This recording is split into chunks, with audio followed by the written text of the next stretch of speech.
نحمدہ ونصلی ونسلم علی رسولہ الکریم اما بعد۔ آج 21 رمضان مبارک ہے اور ہم اپنے سبق کا آغاز کرتے ہیں۔ حدثنا محمد بن اسماعیل قال حدثنا آدم بن ابی ایاس قال حدثنا شیبان ابو معاویہ حدثنا عبد الملک بن عمیر عن ابی سلمہ بن عبد الرحمن عن ابی ہریرہ رضی اللہ تعالی عنہ قال خرج النبي صلى الله عليه وسلم في ساعة لا يخرج فيها ولا يلقاه فيها أحد فأتاه أبو بكر فقال ما جاء بك يا أبا بكر فقال خرجت ألقى رسول الله صلى الله عليه وسلم انظر في وجهه والتسليم عليه۔ حضرت ابو ہریرہ رضی اللہ تعالیٰ عنہ فرماتے ہیں کہ ایک موقع تھا، نبی کریم صلی اللہ علیہ وسلم اپنے گھر سے ایسے وقت میں نکلے جس وقت میں عام طور پہ نہیں نکلتے تھے۔ نبی کریم صلی اللہ علیہ وسلم کیوں نکلے تھے اس کی وضاحت آگے جا کے آ جائے گی کہ اصل میں کھانے پینے کے لیے گھر میں کچھ نہ تھا، یہاں تک کہ مدینہ منورہ میں بھی ایسا زبردست قحط تھا کہ کسی کے گھر میں کھانے پینے کے لیے کچھ اشیاء نہیں بچی تھیں۔ تو نبی کریم صلی اللہ علیہ وسلم عام طور پہ جس وقت کے اندر گھر سے نہیں نکلتے تھے، بے قراری سے اس وقت میں گھر سے باہر تشریف لے آئے۔ حضرت ابو بکر رضی اللہ تعالیٰ عنہ بھی عین اسی موقع کے اوپر گھر سے باہر تشریف لائے۔ اللہ کے رسول صلی اللہ علیہ وسلم نے پوچھا ان سے کہ ابو بکر کیسے آنا ہوا؟ حضرت ابو بکر رضی اللہ تعالیٰ عنہ بہت ہی شرمیلے اور بہت ہی زیادہ شرم فرمانے والے، حیا والے آدمی تھے۔ انہوں نے یہ کہا کہ اللہ کے رسول، بس آپ کی زیارت کرنا اور آپ کا ملاقات کرنا مقصد تھا اور کوئی وجہ نہیں تھی۔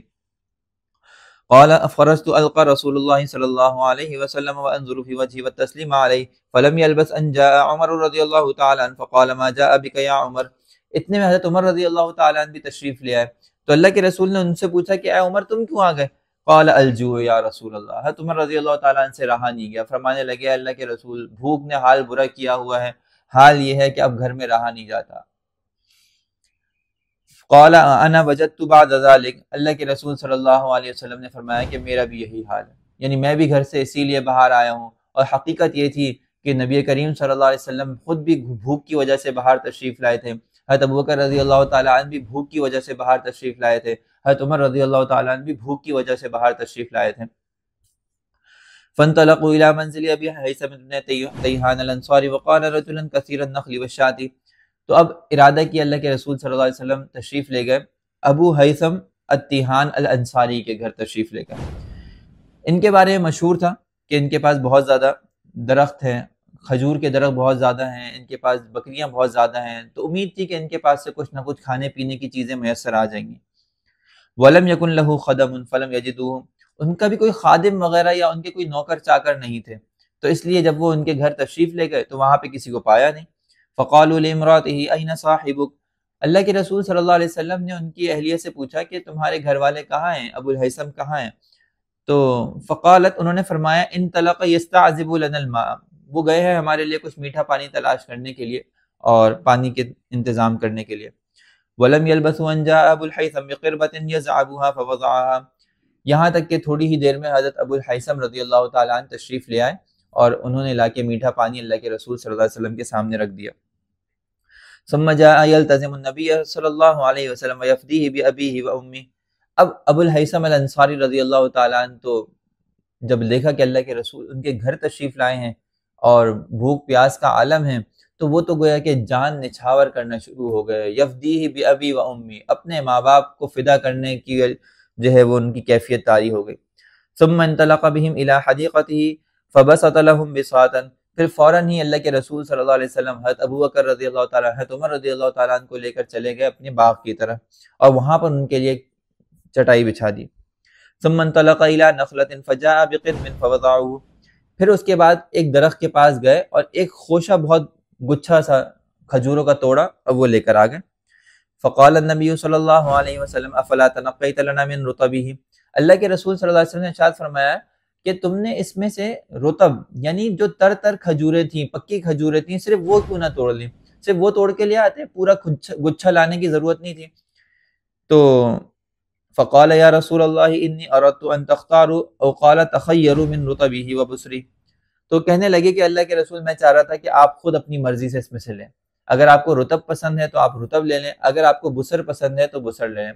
ایک ہوتی ہے رطب کھجور، رطب وہ ہوتی ہے جو بالکل پکی کھجور جو عام طور پہ ہم رمضان مبارک کے اندر دیکھتے ہیں، افطاری کے وقت کے اندر ہوتی ہے۔ دوسری ہوتی ہے بصر کھجور، بصر کھجور وہ ہوتی ہے کہ جو کچی کھجور ہوتی ہے۔ تو کچھ کھجوریں جن کو ہم کھجی کہتے ہیں، آدھی کچی آدھی پکی، ان کے اوپر بھی بسر کا اطلاق ہوتا ہے۔ تو وہ گچھا ایسا تھا کہ اس میں بعض پکی کھجوریں تھیں، بعض کچی کھجوریں تھیں، کچھ کھجیاں تھیں اور کچھ پکی کھجوریں تھیں۔ تو اللہ کے رسول صلی اللہ علیہ وسلم کو انہوں نے یہ پیش کیا کہ آپ خود اپنی مرضی سے جو لینا چاہیں وہ لے لیں۔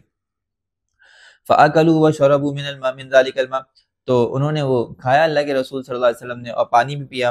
فقال رسول اللہ صلی اللہ علیہ وسلم هذا والذی نفسی بیدہ من التنعیم الذی تسألون عنہ یوم القیامہ، نبی کریم صلی اللہ علیہ وسلم نے ارشاد فرمایا کہ یہ وہ نعمت ہے کہ جس کے اوپر تم سے قیامت کے دن پوچھ ہوگی کہ اللہ تعالیٰ نے تمہیں اتنی نعمتوں سے نوازا، کیا تم نے ان نعمتوں کا حق ادا کیا؟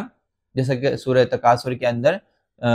آیت ہے، الہاکم التکاثر حتی زرتم المقابر کلا سوف تعلمون ثم کلا سوف تعلمون کلا لو تعلمون علم الیقین لترون الجحیم ثم لترونها عین الیقین ثم لتسألن یومئذ عن النعیم، کہ پھر اللہ تعالیٰ تم سے نعمتوں کے بارے میں سوال کریں گے۔ ہمیں غور کرنا چاہیے کہ ایک وقت میں نبی کریم صلی اللہ علیہ وسلم اور صحابہ کرام کا عالم یہ ہے کہ کھانے پینے کو میسر نہیں ہے، چند کھجوریں ہیں اور وہ بڑی مشکل سے اتنی ہیں کہ جس سے بمشکل پیٹ بھر سکے، اور اس کے باوجود بھی خوف خدا اتنا زیادہ ہے کہ اللہ کے رسول صلی اللہ علیہ وسلم گویا کہ ڈر رہے ہیں کہ دیکھو یہ بھی اللہ کی ایک نعمت ہے، ہم سے اس پر بھی سوال ہوگا۔ ہمیں سوچنا چاہیے کہ آج ہمارے سامنے کتنے نو بنو کھانے ہوتے ہیں، کتنے لذیذ کھانے ہوتے ہیں، بہترین طریقے سے تیار کردہ کھانے ہوتے ہیں، اور ہم جو ہے کتنی